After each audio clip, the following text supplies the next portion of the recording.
Good afternoon. Welcome to Q Up. Today we will have Lisa presenting student connection and rapport in the virtual environment. Thank you, Lisa. Well, thank you.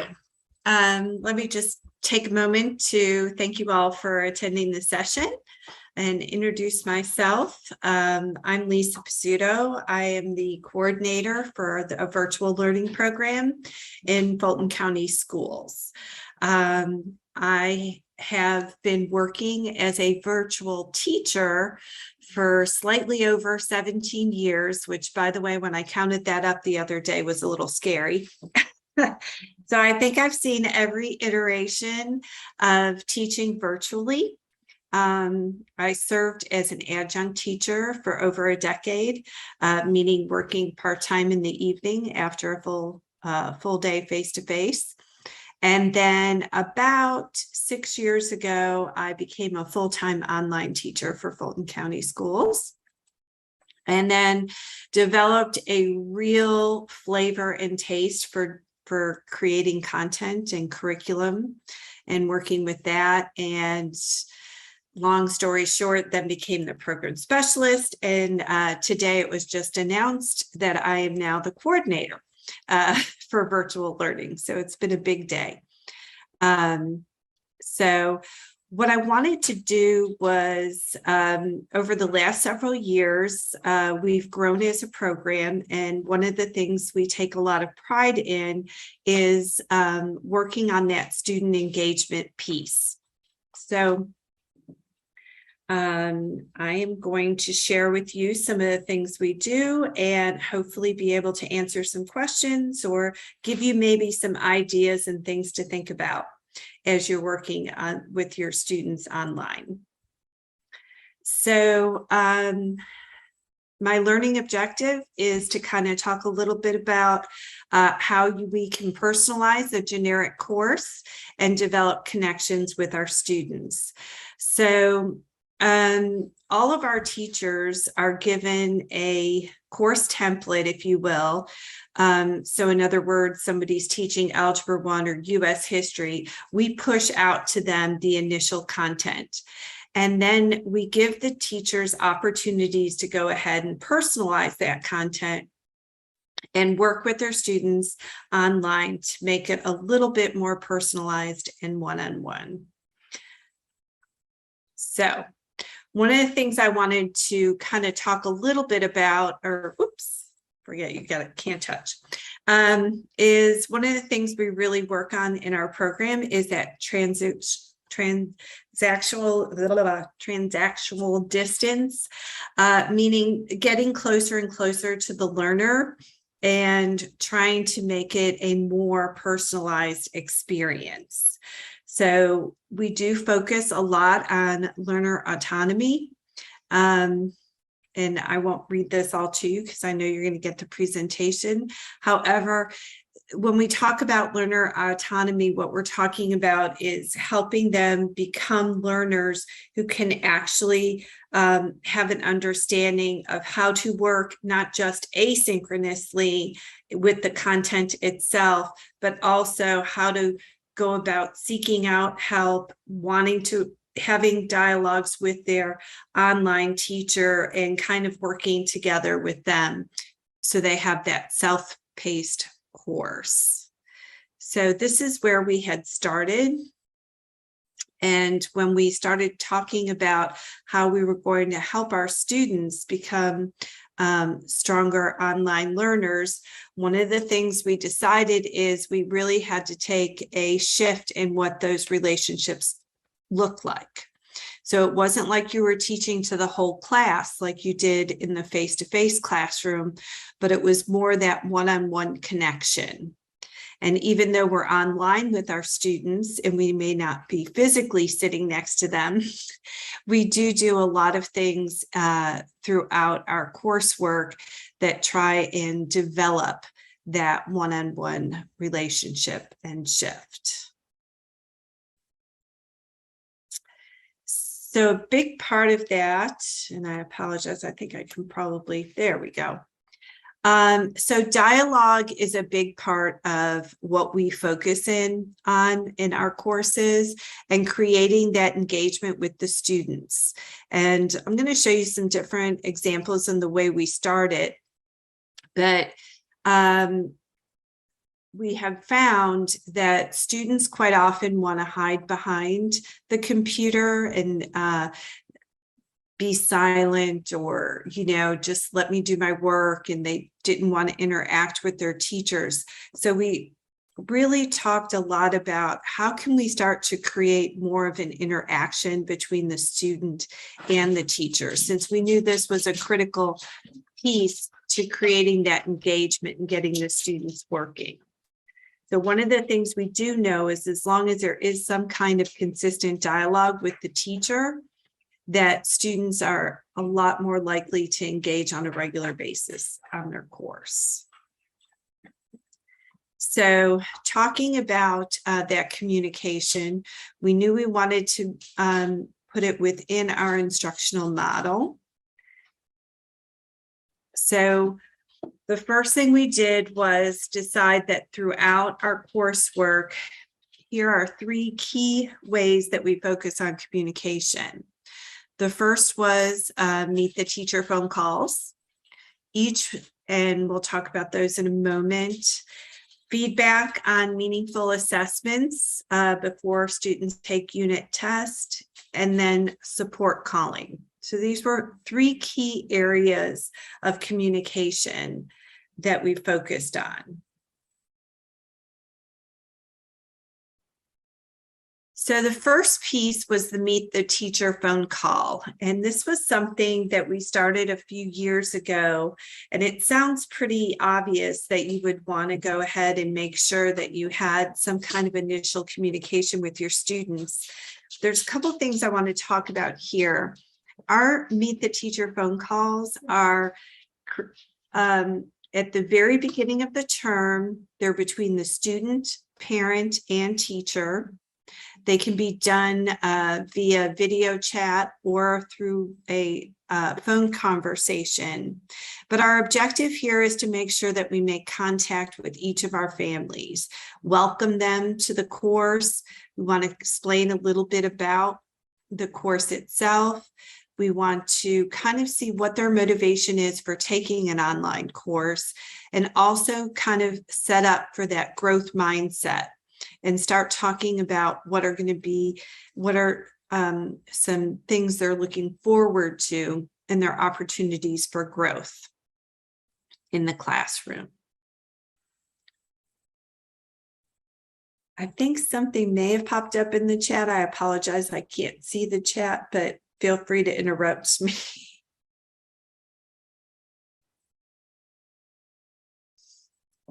So the next thing I wanted to talk about was the communication as far as feedback within assessments. Here's an example. Each of our teachers, we currently are working in the LMS Canvas, which allows our teachers to provide meaningful feedback in a lot of different ways. We do use rubrics to standardize our grading of our assessments, but once a teacher is finished grading on all of our meaningful assessments, we try and make sure that we also give students actionable feedback that they can go back and look at.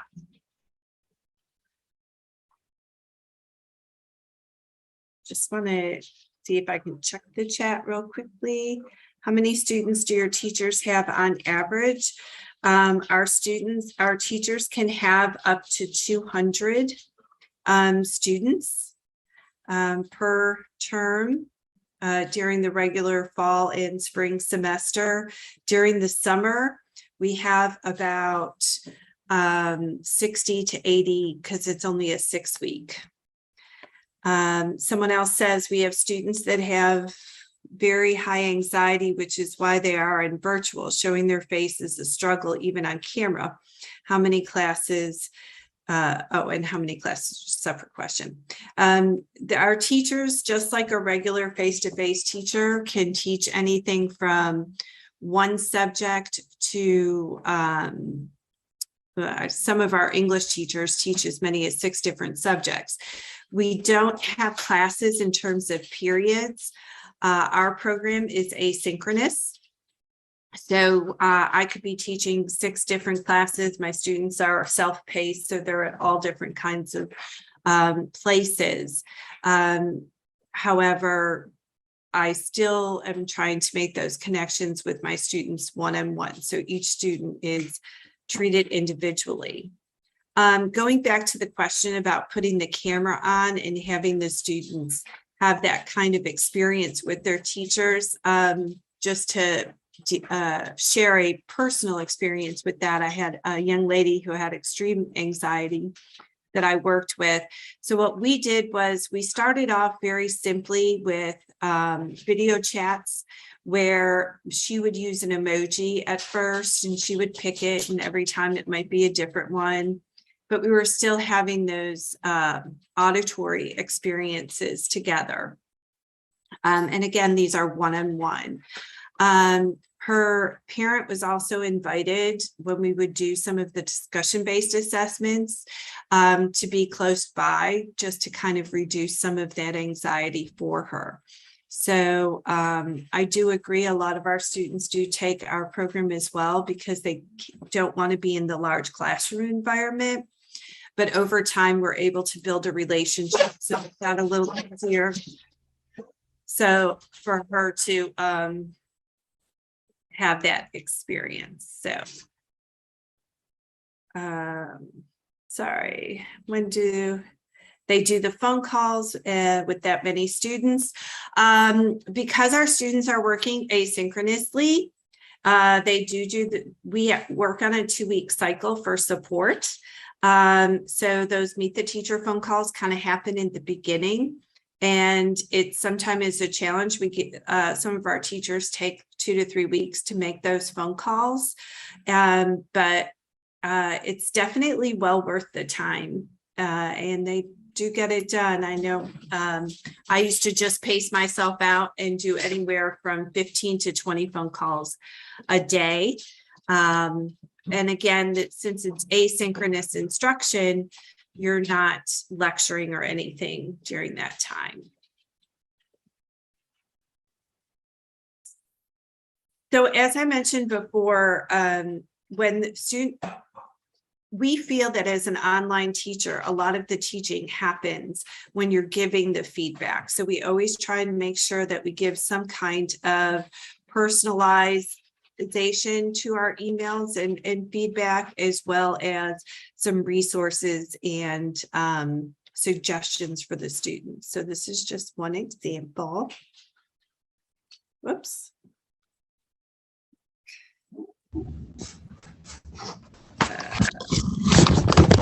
There we go. All right. And then weekly support calls. This kind of goes back to that, like, when are we able to make all those phone calls? What we do often try and do is target our students. So in other words, if we have students who haven't been working or aren't engaged, we'll go ahead and try and reach out to them for support. If we see a student is struggling on a particular topic, that's just another way. So we always are trying to provide some kind of weekly support to the students and looking at that. Check that chat again. We have a similar program in Georgia Virtual. Very helpful to get to know our students. Yes, I totally agree. And just making sure it's how many grade levels and or students do your special ed teachers service. So we are a supplement program, so we do have students who have 504s and IEPs, but we don't specifically have special education classrooms. So our teachers are just regular ed teachers. And so we are very careful if a student does come in with a 504 or an IEP, we look at those accommodations very carefully and make sure that we can support them in our program.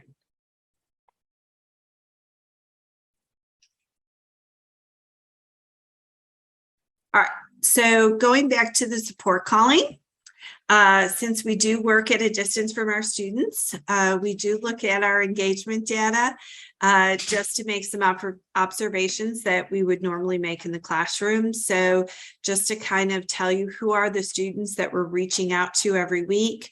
Those are the students who haven't logged in over 3 days. If a student doesn't log in, we want to go ahead and make sure we reach out to them for support. If a student is not on track for meeting a benchmark. So for example, let's say they're getting more than 10% behind in their coursework, or it doesn't look like they're going to be on target to complete the course. We want to make sure that we include a support contact for that student as well. And then also, of course, if a student were failing the course. Now, our weekly support to our students is kind of done in stages, depending on where the student is at. So at first, if we notice that a student is struggling, we may first just go ahead and send them an email, perhaps a text message we might do, just to kind of follow up with the student. This is after, of course, we've had that initial meet the teacher phone call with the student. However, if a student is continually not showing up to do their work or starting to fall further and further behind, we want to make sure that we use other forms of communication. So we kind of use this as a guideline as to how close we get in those transactions. So again, we might start off with an email or a message within the LMS. The student isn't responding or needs a little bit more motivation, reach out with a text message, and then it would escalate to a phone call or a video chat. We do occasionally do face-to-face visits with our students. Since we're in Fulton County schools, we only service other students who are in Fulton County schools. So we would reach out to them perhaps by doing a school visit and seeing them in the computer lab where they're working, or meeting them during their lunchtime to kind of discuss anything that they might be going through. And then the next thing I wanted to talk a little bit about is, what can we do inside our course to kind of make that connection between the teacher and the student a little bit more personalized and a little bit stronger. And so here were just some things that some of our teachers do to kind of provide that kind of support. All of our teachers create an individualized homepage for their course. So once the course is pushed out to them, they create a homepage. We encourage them to create a welcome video so the student can see their face, hear their voice, and it gives the teacher an opportunity to kind of explain a little bit about what's going to be happening in her course, his or her course. And also a lot of our teachers say that it's really helped with the meet the teacher phone calls, because then when they go to do that meet the teacher phone call, if the student or parent has already watched the welcome video, questions could be sparked and answered right there and then. We ask the teachers to tell their students a little bit about themselves. And of course, using announcements and creating a newsletter for your students is always helpful as well. And so here is just an example of a homepage from one of our math teachers. Just kind of a fun page, give it a little personality. And then here actually is an example of a welcome video.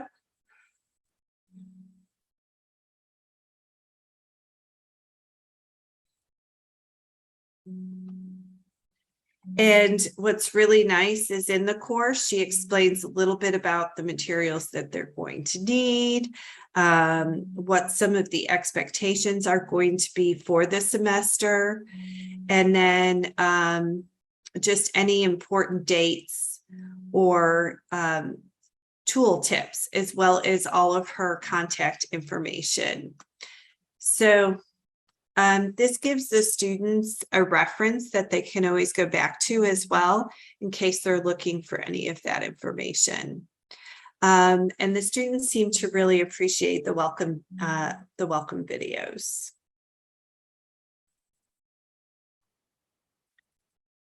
Another feature that a lot of our teachers have been using and that we encourage is just an About Your Teacher page. This one actually is I'm hoping it'll pull up. This particular About the Teacher page is got all kinds of nice hyperlinks in it. It will take the student to a page that briefly introduces the teacher herself, tells her a little bit about herself, and helps make a connection with her students in that way. She also has it set up so that it will allow students to make appointments to speak with her or set up for a parent conference.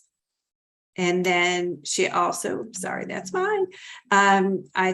Somewhere in there, she also has it connected in case students need any troubleshooting as well. And it's just a fun page and gives a little bit of personality, and students definitely appreciate that kind of extra. We also have some teachers who are really, really good about posting regular announcements in their course. What's going to be happening this week, what you could expect, anything special that has to be going on.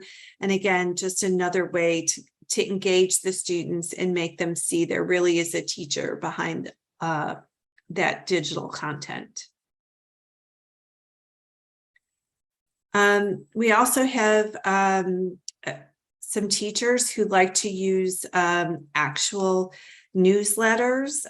Here's an example of one of our newsletters. This teacher does a great job of providing everything from just fun facts about what's going on overall. This one is, where we are in the semester, what's going on. We're currently in Hispanic Heritage Month, so she gave a little information on that. She usually gives a weekly focus and then some strategies for staying on task.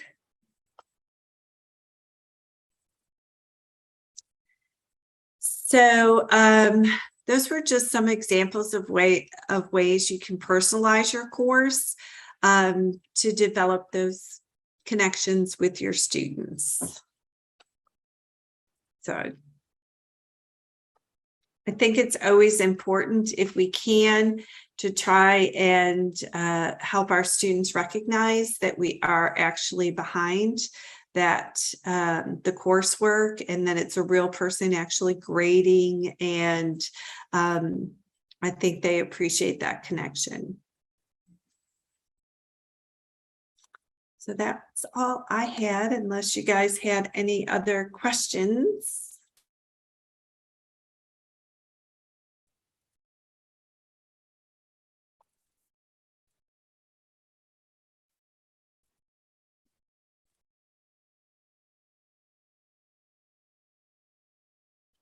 This would be a great time to ask Lisa any questions. You can unmute your mic, bring up any discussions, thoughts.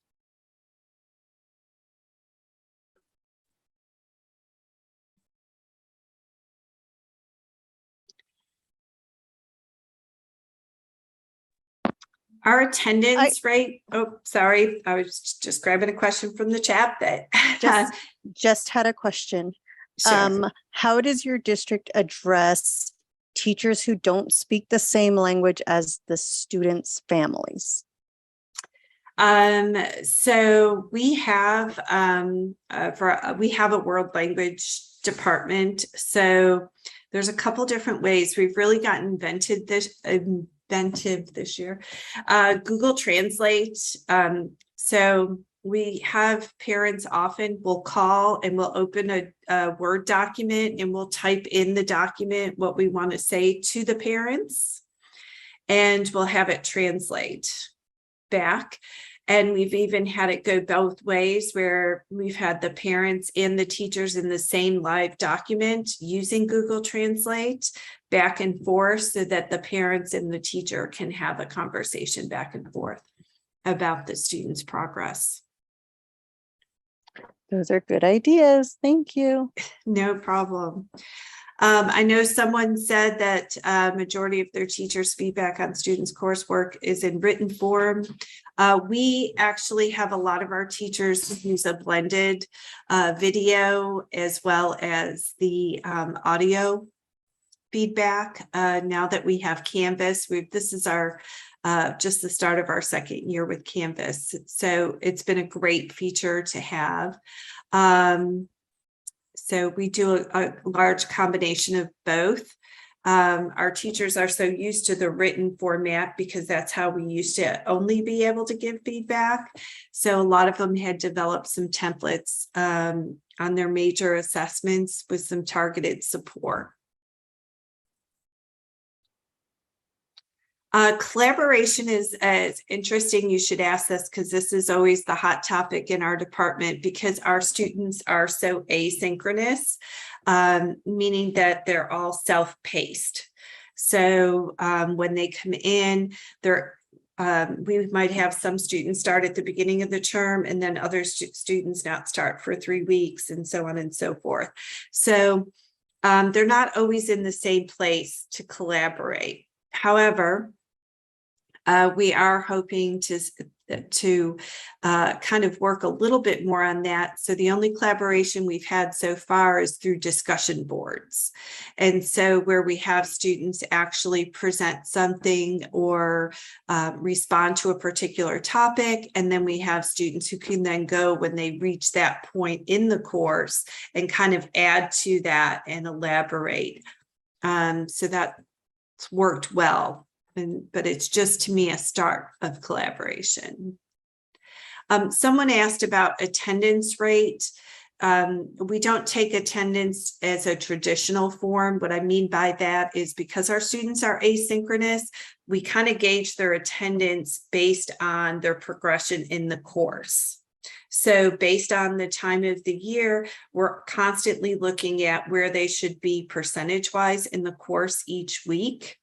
And if a student is ahead of percentage, then you would kind of, it's kind of like attending and being present. If a student is behind pace in a course, then it usually is due to lack of activity. So that is one of the key data points that we do pull, is a student logging in and being active in their coursework.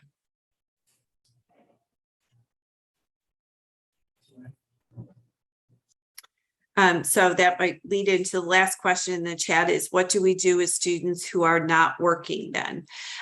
So again, we start off, we have stages, right? So the first intervention is simply a shout out, via email. We notice you haven't logged in for 3 days.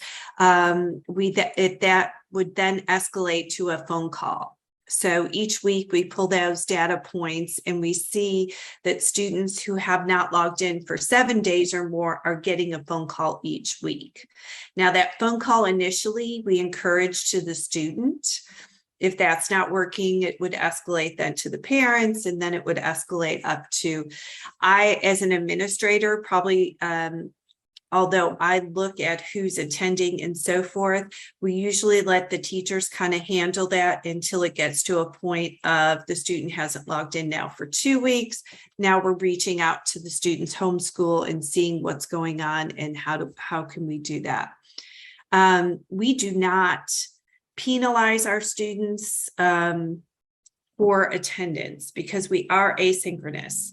So we first try and figure out what the situation is and why it is that they're not attending. Is it because perhaps they had to they were put in a residential home. We have a lot of students who have to take a timeout, if you will, and aren't in the traditional school setting, so they may not have as much access to the technology as possible. We then work with those students when they're able to re-engage to kind of get back on pace. So there's a lot of different ways. I feel like every situation, as many different attendance situations there are, there's a story behind every single one. So we try and deal with them individually. I believe that's asking, what programs do you use in your virtual program? The LMS that we're currently using is Canvas. And we have a blend of different digital content that we're using. And what I mean by that is we started off with digital content from Florida Virtual School, and we have slowly and progressively built our own in-house content. And I'm proud to say by the fall, we should be about a 50-50 in-house and purchase content. And then our goal is to eventually own all our own content.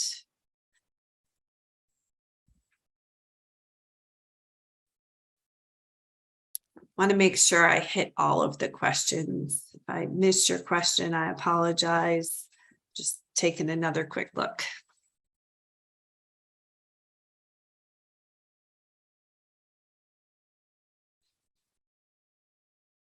These are all very great questions. We still have about 5 to 7 more minutes. If anyone has any thoughts or questions, concerns, you can go ahead and unmute and ask Lisa.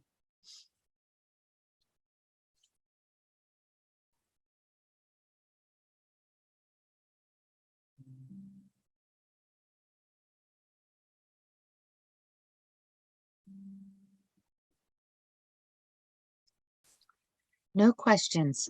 Okay. Well, I do appreciate you all coming today, and hopefully you had something you felt like you could take away.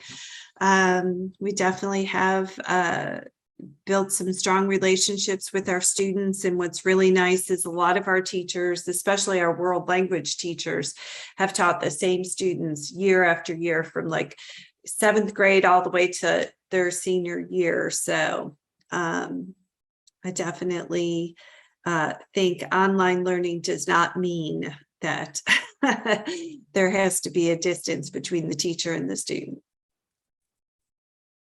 Very important to remember that. I want to remind everyone also, all of Lisa's slides will be in the attendance hub for the next 90 days. If you did want to go back and take a look at some of her slides. And if we don't have any more questions, Lisa, we can go ahead and stop the presentation and allow them to have a couple more minutes before the next session, unless there's anything else you'd like to add. No, just thank you, everybody. And I hope you all have a great afternoon.